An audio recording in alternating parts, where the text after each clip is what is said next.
Chapter number 13 पोषण एवं आहार। पोषण एवं आहार की बात करें तो कारणों के आधार पर पोषक पदार्थों को निम्न भागों में बांटा गया है। जैसे कि सबसे पहले आते हैं ऊर्जा प्रदान करने वाले। तो ऊर्जा प्रदान करने वाले में कौन कौन से हैं? कार्बोहाइड्रेट है और वसा है। ठीक है, कार्बोहाइड्रेट और वसा। शरीर का विकास करने वाले, शारीरिक वृद्धि करने वाले में आता है प्रोटीन। इसके बाद उपापचय में सहायक कौन कौन से होते हैं? तो उपापचय में विटामिन होता है, खनिज लवण होता है और रेसे जिन्हें फाइबर कहा जाता है। और वंशागति करवाने में वाले डीएनए और आरएनए होते हैं। ठीक है, डीएनए और आरएनए होते हैं। तो सबसे पहले हम बात करेंगे कार्बोहाइड्रेट की। कार्बोहाइड्रेट की बात करो, कार्बोहाइड्रेट कार्बन, हाइड्रोजन और ऑक्सीजन से मिलकर बना होता है। इनमें अनुपात इनका कितना होता है? 1:2:1 का अनुपात होता है। लेकिन यहाँ पर अपवाद है क्या? डीऑक्सीराइबोस शर्करा। डीऑक्सीराइबोस शर्करा का फॉर्मूला क्या होता है? C5H10O4। ठीक है, कार्बोहाइड्रेट का तुमसे फॉर्मूला पूछा जाए तो क्या बताओगे? CnH2n। ठीक है, ये क्या होता है? कार्बोहाइड्रेट का फॉर्मूला होता है। अब हम देखेंगे कार्बोहाइड्रेट के कार्य। कार्बोहाइड्रेट के कार्य करता है। कार्बोहाइड्रेट का मुख्य कार्य होता है शरीर को ऊर्जा प्रदान करना, और ये सबसे तेज ऊर्जा प्रदान करते हैं। ठीक है, और यह 4.2 किलो कैलोरी प्रति ग्राम ऊर्जा प्रदान करते हैं। ठीक है, कार्बोहाइड्रेट के स्रोत की बात करें तो वो कार्य कहाँ से मिल जाता है? कार्बोहाइड्रेट आलू से मिल जाता है, शकरकंद से मिल जाता है। ठीक है, दूध से मिल जाता है, फलों से मिल जाता है, अनाज से मिल जाता है, इसके अलावा शहद से मिल जाता है। ये स्रोत है कार्बोहाइड्रेट के। अब हम देखेंगे कार्बोहाइड्रेट के प्रकार। तो कार्बोहाइड्रेट 3 प्रकार के होते हैं। सबसे पहले होता है मोनोसैकेराइड, फिर होता है ओलिगोसैकेराइड और फिर होता है पॉलीसैकेराइड। ठीक है, सबसे पहले हम बात करते हैं मोनोसैकेराइड। इसमें शर्करा का केवल एक ही अणु होता है। ठीक है, सबसे सरल कार्बोहाइड्रेट होता है। ठीक है, और ठीक है, सबसे सरल कार्बोहाइड्रेट होता है, रंगहीन होता है, स्वादहीन होता है। ठीक है, रंगहीन होता है, स्वादहीन होता है और जल में घुलनशील होता है। इसके एग्जाम्पल की बात करें तो देखो उसमें ग्लूकोज आता है, फ्रक्टोज आता है और गैलेक्टोज आता है। ग्लूकोज की बात करें तो इसे ग्रेप शुगर भी कहा जाता है क्योंकि अंगूर में पाया जाता है। इसे कोश की ईंधन भी कहा जाता है। ग्लूकोज की बात आता है फ्रक्टोज की बात करें तो इसे फ्रूट शुगर भी कहा जाता है क्योंकि ये फलों में पाया जाता है। ठीक है, ये किस में पाया जाता है? फलों में पाया जाता है। ठीक है, फलों में पाया जाता है। इसके अलावा फलों के साथ साथ ये पाया जाता है शहद में, सीमन और फलों में पाया जाता है। ठीक है, शहद, सीमन, फलों में फ्रक्टोज पाया जाता है। फ्रक्टोज की बात करें तो यह प्राकृतिक तौर पर पाई जाने वाली सबसे मीठी शर्करा है। इसके बाद आता है गैलेक्टोज की बात करें तो यह दूध में पाया जाता है। और इन तीनों कार्बोहाइड्रेट का सूत्र यानी कि ग्लूकोज, फ्रक्टोज और गैलेक्टोज, इन तीनों का सूत्र होता है C6H12O6 होता है। इसके बाद आता है भैया ओलिगोसैकेराइड की बात करें तो शर्करा के 2 से 9 अणु आपस में ग्लाइकोसिडिक बॉन्ड द्वारा जुड़े होते हैं। इसमें भी कुछ प्रकार आते हैं जैसे कि डाइसैकेराइड की बात करो। डाइसैकेराइड में शर्करा के 2 अणु आपस में ग्लाइकोसिडिक बॉन्ड द्वारा जुड़े होते हैं। इसके एग्जांपल की बात करें उसमें सबसे पहले आता है माल्टोज। इसे माल्टोज ग्लूकोज प्लस ग्लूकोज से मिलकर बना होता है। इसे माल्ट शर्करा भी कहा जाता है। यह अंकुरित बीजों और जौ में पाया जाता है। ठीक है, इसके बाद माल्टोज के बाद आता है सुक्रोज की बात करें ग्लूकोज प्लस फ्रक्टोज से मिलकर बना होता है। ये गन्ने में पाया जाता है, इसलिए इसे केन शर्करा भी कहा जाता है। इसलिए साधारण शर्करा या टेबल शर्करा भी कहा जाता है। इसके बाद आता है लैक्टोज की बात करें तो यह दूध में पाया जाता है, इसलिए इसे मिल्क शुगर भी कहा जाता है। इसके बाद आता है भैया ट्राइसैकेराइड की बात करें तो इसमें शर्करा के 3 अणु आपस में ग्लाइकोसिडिक बॉन्ड द्वारा जुड़े होते हैं। इसके एग्जांपल की बात करें तो रैफिनोज है। ठीक है, रैफिनोज में किस से मिलकर होता है? Glucose plus fructose plus galactose से मिलकर बना होता है। इसके बाद हम बात करते हैं पॉलीसैकेराइड की बात करें शर्करा के 10 से लेकर 1000 अणु आपस में जुड़े होते हैं। 10 से लेकर 1000 तक के अणु आपस में ग्लाइकोसिडिक बॉन्ड द्वारा जुड़े होते हैं। इसके एग्जांपल की बात करें तो देखो सेल्यूलोज आ जाता है। सेल्यूलोज की बात करें तो देखो सेल्यूलोज में 6000 तक अणु आपस में शर्करा के जुड़े होते हैं। ठीक है, सेल्यूलोज आता है। हेमी सेल्यूलोज जैसे काइटिन कहा जाता है। कवकों का बाह्यकंकाल तंत्र। ठीक है, कवकों की बाह्यकोश का भित्ति जो होती है वह इसी की बनी होती है और कीटों का बाह्यकंकाल तंत्र इसी का बना होता है। फिर आता है स्टार्च देखो जो पादपों में भोज्य पदार्थों का संचय होता है वो स्टार्च के रूप में ही होता है। और फिर होता है ग्लाइकोजन जो जंतुओं में भोज्य पदार्थों का स्टोर होता है वह ग्लाइकोजन के रूप में होता है। इसे जैव स्टार्च कहा जाता है। इसे क्या कहता है? इसे जंतु स्टार्च भी कहा जाता है। इसके अलावा पेक्टिन आता है। पेक्टिन पौधों में पाया जाता है। पेक्टिन के अलावा इनुलिन आता है। इनुलिन यह भी पौधों में पाया जाता है। ये क्या है? पॉलीसैकेराइड के एग्जाम्पल है। ठीक है, किसके एग्जाम्पल है? पॉलीसेकेराइड के एग्जाम्पल है। ठीक है, अब हम देखेंगे शर्कराओं के प्रकार। शर्करा दो प्रकार की होती है, एक तो देखो शर्करा दो प्रकार की होती है, एक तो होती है अपचायक शर्करा और दूसरी होती है अनपचायक शर्करा। अपचायक शर्करा, अपचायक शर्करा के एग्जाम्पल की बात करें तो कौन कौन से होते हैं? ग्लूकोज, फ्रक्टोज, ग्लूकोज होता है, फ्रक्टोज होता है, गैलेक्टोज होता है, माल्टोज होता है और लैक्टोज होता है। ठीक है, जबकि अनपचायक शर्करा में क्या आता है? अनपचायक शर्करा में आता है सुक्रोज। कोई शर्करा अपचायक है नहीं, इसका पता फेहलिंग विलयन या बेनेडिक्ट विलयन से किया जाता है। वसा, वसा की बात करें देखो वसा में भी कार्बन, हाइड्रोजन और ऑक्सीजन पाया जाता है, लेकिन इनमें ऑक्सीजन बहुत कम मात्रा में होता है, इसलिए इसका पाचन आसानी से नहीं किया जा सकता। ठीक है, वसा के निर्माण की बात करें देखो वसा ग्लिसरॉल प्लस वसीय अम्लों से मिलकर होते हैं। इसमें ग्लिसरॉल का एक अणु और वसीय अम्लों का 3 अणु होता है, तब इनका जाकर निर्माण होता है। और ये आपस में किस बॉन्ड के द्वारा जुड़े होते हैं? तो एस्टर बंध के द्वारा आपस में जुड़े होते हैं। ठीक है, वसा की बात करें तो यह जल में घुलनशील नहीं होती, लेकिन बेंजीन और ईथर जैसे वसा हैं, ये जल में कार्बनिक पदार्थ हैं, ये जल में घुलनशील होते हैं। ठीक है, और ये कैसे होते हैं? ये चिकने होते हैं, ये चिकने होते हैं। ठीक है, इनका कार्य क्या होता है? इनका कार्य भी ऊर्जा प्रदान करना होता है। और ये कितनी ऊर्जा प्रदान करते हैं? 9.1 किलो कैलोरी प्रति ग्राम ऊर्जा ये प्रदान करते हैं, ऊर्जा ये प्रदान करते हैं। स्रोत की बात करें तो स्रोत किन किन से ये पाए जाते हैं? तो ये घी, तेल, मक्खन, चर्बी। ठीक है, घी, तेल, मक्खन, चर्बी, प्राकृतिक रबर कैरोटीन और लाइकोपेन में पाए जाते हैं। ठीक है, कैरोटीन और लाइकोपेन में पाए जाते हैं। इसके बाद हम बात करते हैं वसा के प्रकार। तो वसा 3 प्रकार के, सबसे पहले होता है सरल वसा, फिर होता है संयुग्मित वसा और फिर होता है व्युत्पन्न वसा। सरल वसा की बात करें तो ये साधारणतः ग्लिसरॉल प्लस वसीय अम्ल से मिलकर बने होते हैं, साधारणतः ग्लिसरॉल प्लस वसीय अम्ल से मिलकर बने होते हैं। इनके एग्जाम्पल की बात करें तो देखो इसमें आता है सिरोमेन, जिसे कर्ण मोम कहा जाता है, पैराफिन, ठीक है, पैराफिन मोम, सिरोमेन मोम, पैराफिन मोम, ठीक है, लेनोलिन। लेनोलिन की बात करें तो लेनोलिन कहाँ से प्राप्त हो? लेनोलिन प्राप्त होता है जंतुओं और पक्षियों के फरों और पंखों से जैसे प्राप्त किया जाता है। और एक होता है भैया मधुमक्खी मोम। ठीक है, मधुमक्खी मोम की मात्रा तो मधुमक्खियों से प्राप्त किया जाता है। पैराफिन मोम की मात्रा, पैराफिन मोम पेट्रोलियम पदार्थों से प्राप्त किया जाता है। इसको आता है संयुग्मित वसा। संयुग्मित वसा क्या होता है? सरल वसा के साथ साथ सरल वसाओं के साथ साथ क्रियात्मक समूह भी जुड़े होते हैं। ठीक है, क्रियात्मक समूह भी जुड़े होते हैं। संयुग्मित वसा के एग्जाम्पल की बात करें तो इसमें कौन कौन सा होता है? ठीक है, इसमें क्या आता है? फॉस्फोग्लिसरॉइड आता है। ठीक है, फॉस्फोग्लिसरॉइड, ठीक है, फॉस्फोग्लिसरॉइड, फॉस्फोलिपिड। ठीक है, फॉस्फोलिपिड आता है। इसमें क्या आता है? फॉस्फोलिपिड आता है, ग्लाइकोलिपिड आता है। ठीक है, फॉस्फोलिपिड, ग्लाइकोलिपिड, ठीक है, फॉस्फोलिपिड आता है, ग्लाइकोलिपिड आता है और लिपोप्रोटीन आता है। फॉस्फोलिपिड की मात्रा तो फॉस्फोलिपिड जो होता है इससे क्या बना होता है? कोश का झिल्ली बनी होती है। ग्लाइकोलिपिड क्या होता है? कार्बोहाइड्रेट प्लस वसा होता है। और लिपोप्रोटीन क्या होता है? वसा प्लस प्रोटीन होता है। ठीक है, लिपोप्रोटीन जो रक्त में वसा पाया जाता है वह लिपोप्रोटीन के रूप में पाया जाता है। इसके बाद आता है व्युत्पन्न वसा। व्युत्पन्न वसा की बात करें तो देखो जो व्युत्पन्न वसा होता है यह सरल वसा व संयुग्मित वसा के जल अपघटन द्वारा प्राप्त किए जाते हैं। ठीक है, अब वसा की बात करें तो देखो वसा 2 प्रकार के और होते हैं, एक तो होता है संतृप्त वसा और एक होता है असंतृप्त वसा। संतृप्त वसा की बात करें, संतृप्त वसा में कार्बन परमाणु के मध्य डबल बॉन्ड पाया जाता है। इसके एग्जाम्पल की बात करें तो घी, मक्खन, चर्बी इसमें आता है। ठीक है, और असंतृप्त वसा, इसमें कार्बन परमाणु के मध्य सिंगल बॉन्ड पाया जाता है, इसमें आता है तेल, वनस्पति तेल आदि। ठीक है, अब असंतृप्त वसा से संतृप्त वसा बनाना है तो उसमें हाइड्रोजन गैस की प्रक्रिया करवाई जाती है, हाइड्रोजन गैस की क्रिया करवाई जाती है इनके साथ, जैसे हाइड्रोजनीकरण कहा जाता है। इसमें उत्प्रेरक के रूप में यानी कि क्रिया की दर को बढ़ाने वाले कारक उत्प्रेरक के रूप में निकेल का इस्तेमाल किया जाता है, जैसे कि वनस्पति तेल से वनस्पति घी बनाना। ठीक है, वनस्पति घी बनाना।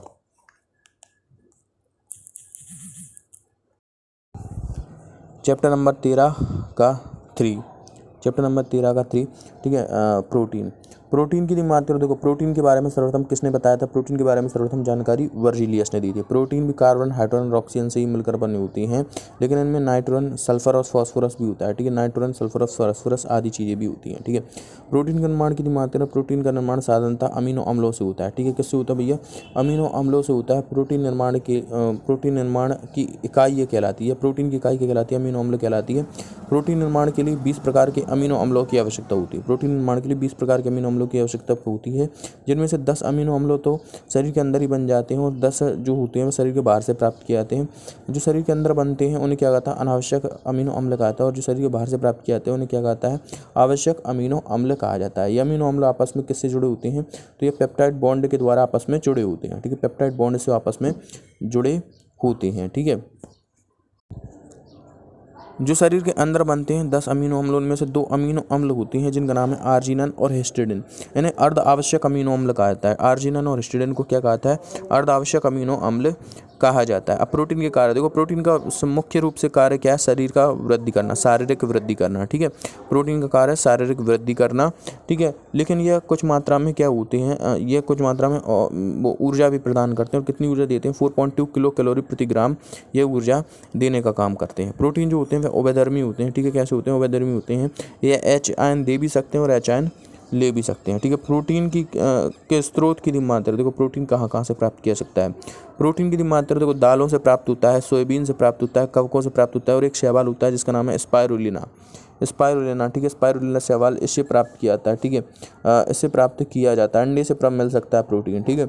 अब कमी से रोग की मात्रा तो देखो, मरासमस और क्वाशियोरकर, ये 2 रोग होते हैं प्रोटीन की कमी से। मरासमस रोग जो होता है 1 साल तक के बच्चों में होता है, और क्वाशियोरकर रोग 5 साल के बच्चों तक में होता है, ठीक है। अब हम देखेंगे प्रोटीन के प्रकार, ठीक है। प्रोटीन के प्रकार की मात्रा, प्रोटीन 3 प्रकार के: सरल प्रोटीन, संयुग्मित प्रोटीन और व्युत्पन्न प्रोटीन।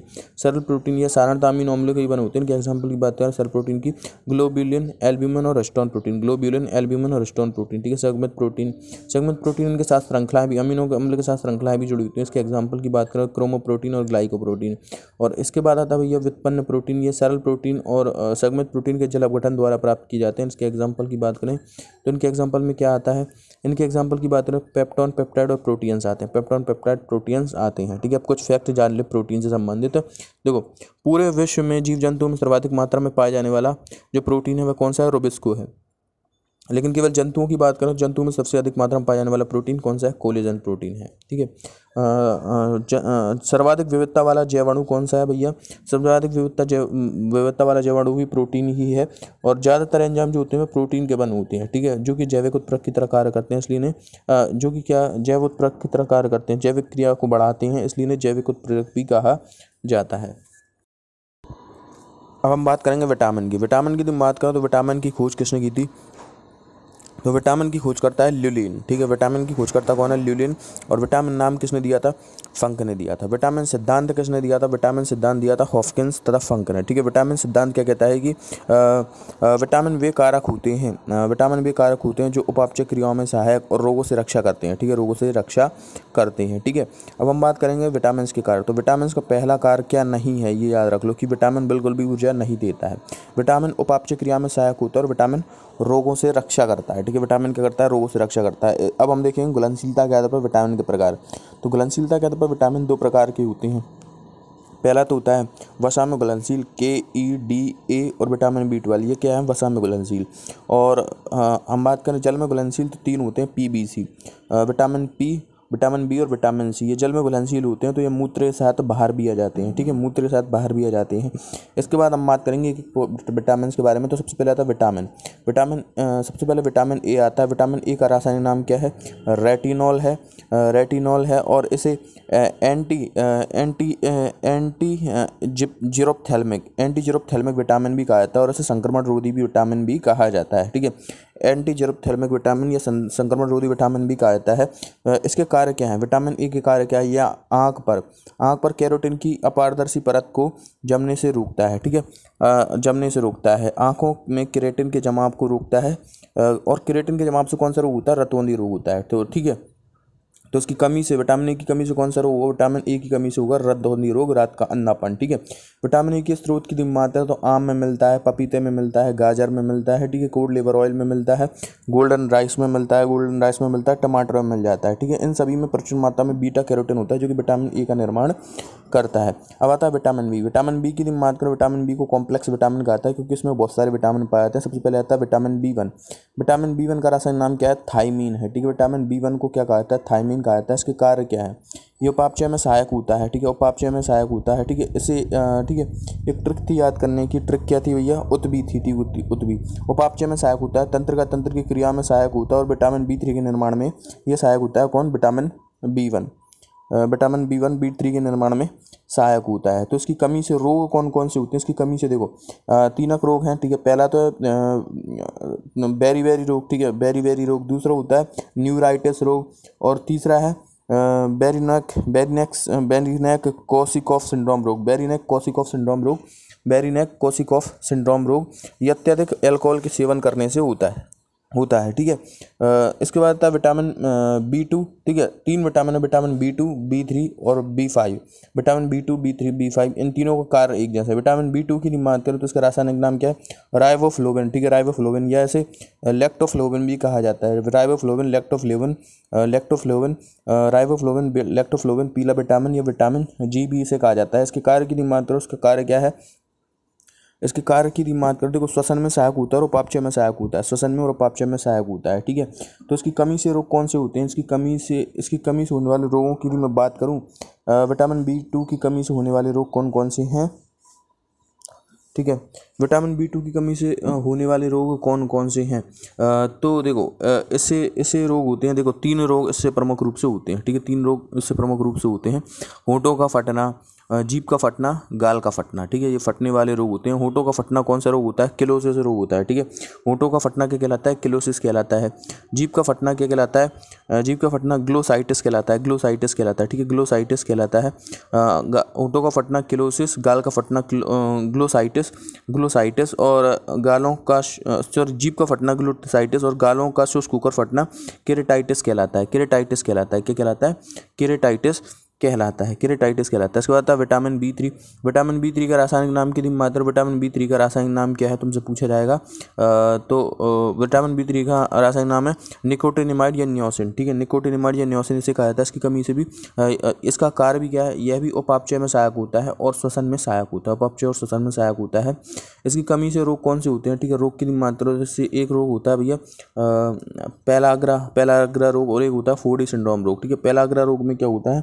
पेलाग्रा रोग में त्वचा पर सफ़ेद दाग पड़ जाते हैं। और 4D सिंड्रोम रोग, ये 4 रोग हैं, इकट्ठे होते हैं। ठीक है, कौन कौन से? एक होता है डिप्थीरिया, डर्मेटाइटिस और डिमेंशिया यानी कि याददाश्त कमजोर होना। ठीक है, इसके बाद आता है विटामिन B5। विटामिन B5 का रासायनिक नाम क्या है? पेंटोथेनिक अम्ल। ठीक है, पेंटोथेनिक अम्ल इसका रासायनिक नाम होता है और कार्य क्या करता है? वही उपापचय और श्वसन में सहायता करता है। ठीक है, उपापचय में क्रिया में सहायक होता है, श्वसन में सहायक होता है।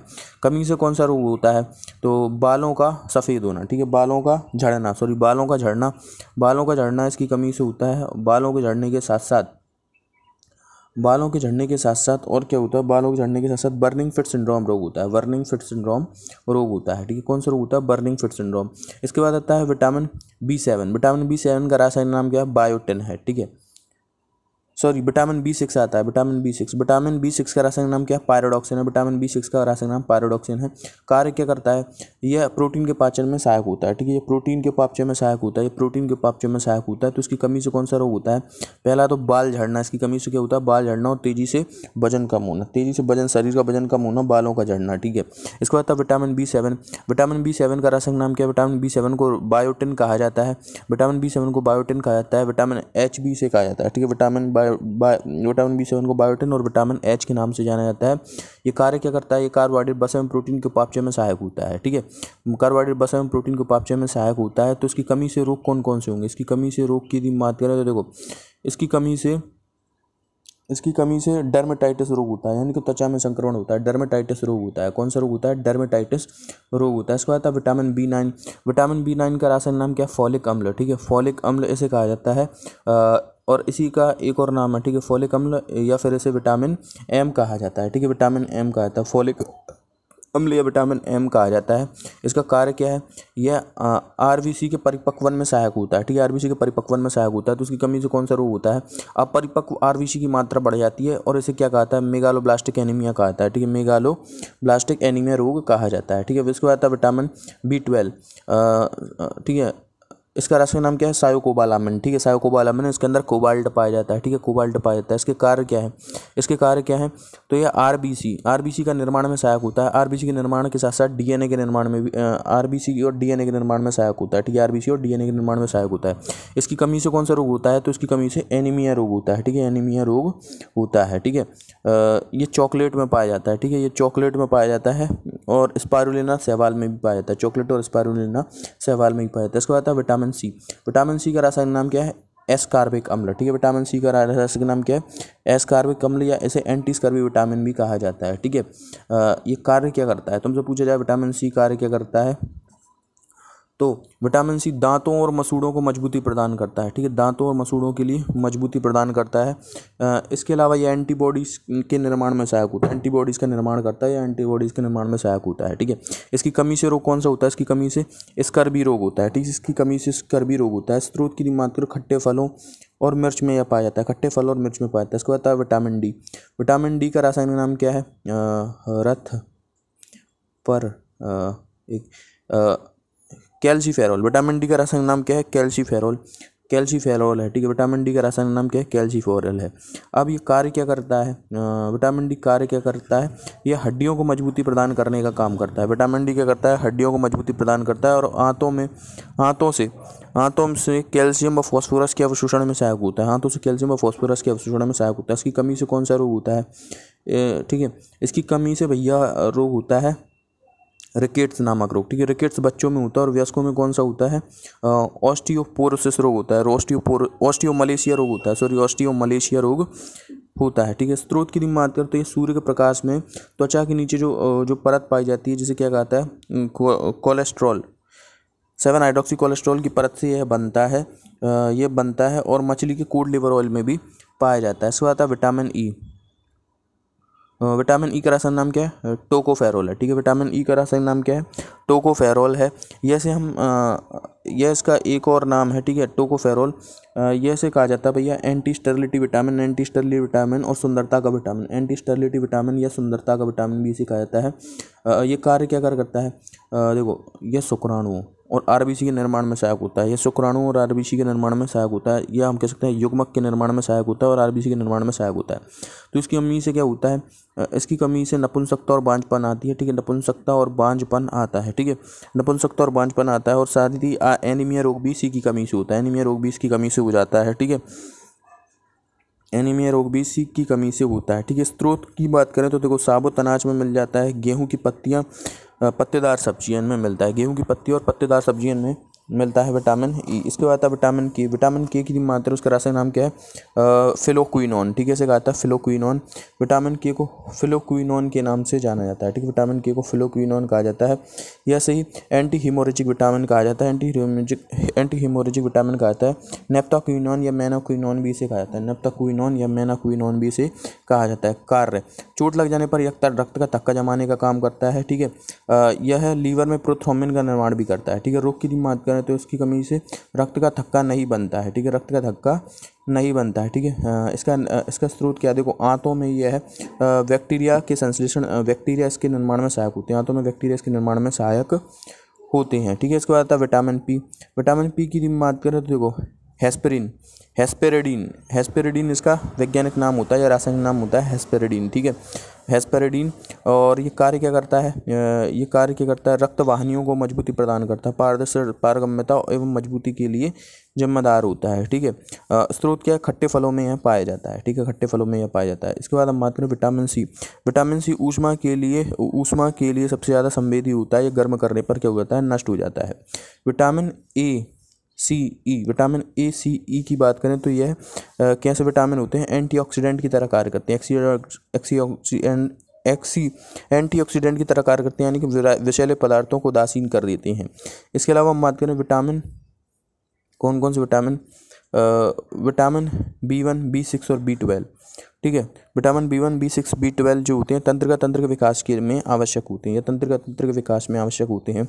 और इसके बाद हम बात करें तो विटामिन कौन सा? विटामिन 17 एंटी कैंसर गुणों से युक्त होता है, एंटी कैंसर गुणों से युक्त होता है, ठीक है। यह गेहूं की नई पत्तियों में पाया जाता है, इसके बाद हम बात करते हैं खनिज लवणों की। तो खनिज लवण की मानते हैं, खनिज लवण टोटल कितने होते हैं भैया? 17 खनिज लवण होते हैं जो मनुष्यों के लिए आवश्यक होते हैं। इनमें से 7 तो जो होते हैं वे क्या होते हैं? मैक्रोन्यूट्रिएंट्स होते हैं, यानी कि दीर्घ मात्रक होते हैं, और जो 10 होते हैं वे माइक्रोन्यूट्रिएंट्स होते हैं, यानी कि सूक्ष्म मात्रक होते हैं, इनकी कम मात्रा में आवश्यकता होती है। जो दीर्घ मात्रक हैं इनकी प्रतिदिन जो आवश्यकता होती है वह